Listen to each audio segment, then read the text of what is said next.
Ever go to make a batch of cookies and have them come out burnt, or they are all flat and just don't taste right and you're not sure where you went wrong? Well, today I'm going to give you some tips and tricks on how to make the perfect chocolate chip cookie. A lot of my information I got from Betty Crocker herself, who's a well-known good cook, and I'm using her red book cookbook, and the chocolate chip cookie recipe in here also gives you tips and tricks that I will be sharing with you throughout this. Also, anyone else that I use with my tips, I will have links for them on the bottom of the screen. So today, the first things first, you're going to want to turn your oven on to 375 degrees. And we're going to go over mixing our wet and dry ingredients together. We're also going to go over a recipe for anyone who is gluten-free, lactose-free.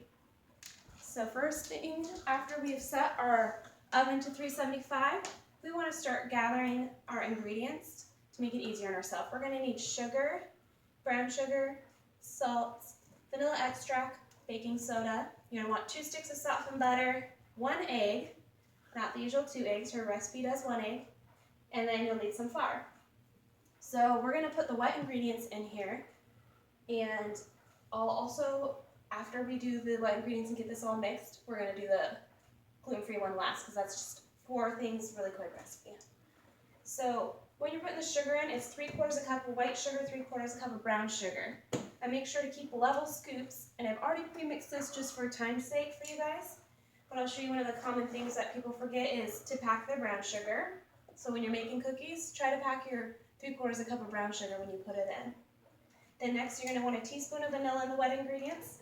You're going to want to put your 1 egg in, and you're going to want to put 2 sticks of softened butter. And then for softened butter, you want to make sure not to melt it too much, because if you melt it too much, it's going to make your cookies just go completely flat in the oven. So that's one of the tricks there. And if you do melt it too much, you can always, when we're done with everything, put it in the fridge before you cook it for an hour or 2 and just come back and do it, and it makes a huge difference. Even if your butter's perfect, I still sometimes will throw it in the fridge. So we're going to put your blender down, and you have your mixer here and everything, and make sure to have a bowl for the dry ingredients, bowl for the wet ingredients. You're going to put it on medium speed, and then let it mix on medium speed up until everything looks like it's all together in one nice smooth batch. After that, we're going to mix together our dry ingredients. We're going to grab our 2 1/4 cups of flour. And for flour, another trick that people often make this mistake is to not tap the top to get out air pockets. I learned that from my home ec class in high school. And then you want to slide the knife across the top, making sure it's even. Flour is very important. If you put too much flour in, it'll make your cookies also go flat. So we're going to put the 2 1/4 cups of that. We'll put a 1/2 teaspoon of the salt, and we'll put 1 teaspoon of pure baking soda. This has been open. You don't want it for longer than 30 days.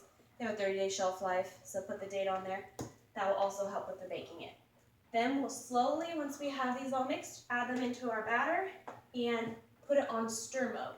So if you were using a handheld mixer, you could just stir it with your hands. Once you get all that stirred, you're going to go and grab some chocolate chips, and I prefer semi-sweet because the semi-sweet chocolate chips give it more of a better flavor, I feel, a little stronger flavor. So add about 1 1/2 cups of chocolate chips to that. And then again, we're stirring by hand. After that's all done, you can pop it in the fridge if you needed to, if it looks kind of thick. Otherwise, we're going to bring our batter and we're going to scoop it onto our tray. I already did a few of them, that way it was already pre-prepared. And you want to make sure you get 1 tablespoon, round it a little bit. The rounding helps it as it settles down, it'll keep it just a little more puffier for you. And after that, we're going to do, before I stick this in the oven, our gluten lactose-free option. For that option, just grab your bowl.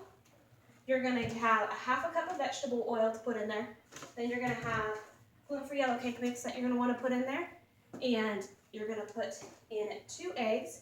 This one you're going to stir together. Then you're going to add lactose-free chocolate chips. Stir that together, and then we have that right here. And I already scooped that. It's the same way as this recipe with making it rounded. Another trick from Babbel.com is to put your cookie tray from the second one from the top. That kind of helps it cook better too.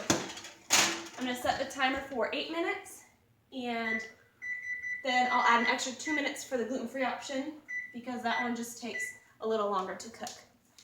So I'll have these out of the oven in a minute, but just so we can go over what we learned today, important with softening butter, you can always put it in the fridge with your cookies to help them harden a little better before you scoop them in there. Also, we learned how to mix the wet and dry ingredients, making sure to stir once you add the flour and slowly add the flour so that you don't get it in too fast when it mixes better. Chocolate chips always go last. So thank you for your time, and in a moment I'm going to show you the cookies when they come out. So the timer went off for 8 minutes, and actually the gluten-free ones this time look like they were ready. So pull them out of the oven, let them sit for 3 minutes, and then you'll move them onto your plate. And here's one of the gluten-free ones. After that, you're all done. So thank you to everyone in the class for watching my video, and I hope that you can give me a comment on how well the cookies turned out when you bake them. Thank you.